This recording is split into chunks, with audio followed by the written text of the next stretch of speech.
I think I was just kind of an outspoken person. I was outspoken about things like trainer pay. I thought there was a disproportionate amount of risk that we were taking and not getting paid for.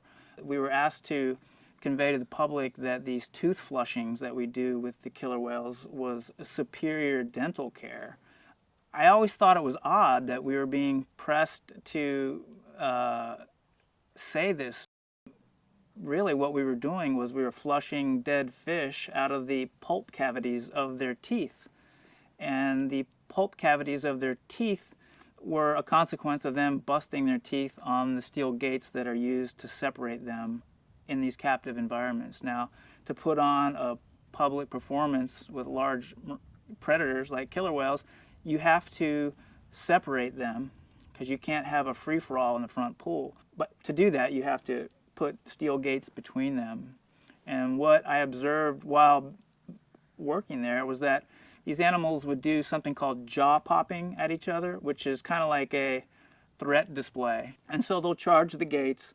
And at SeaWorld, these gates have horizontal steel bars, and sometimes when they're closing their jaw, it fractures their teeth.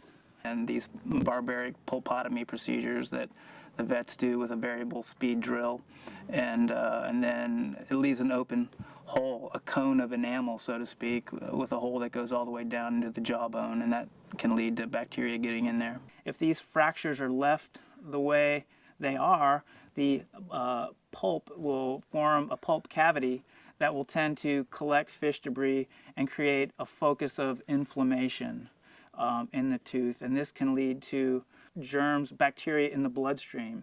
And there's a lot of exotic reasons why these animals are dying in captivity.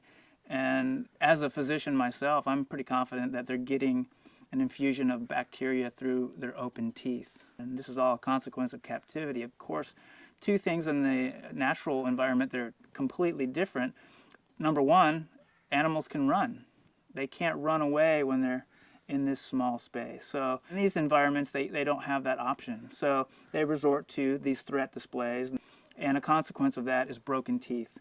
And a consequence of broken teeth is early mortality.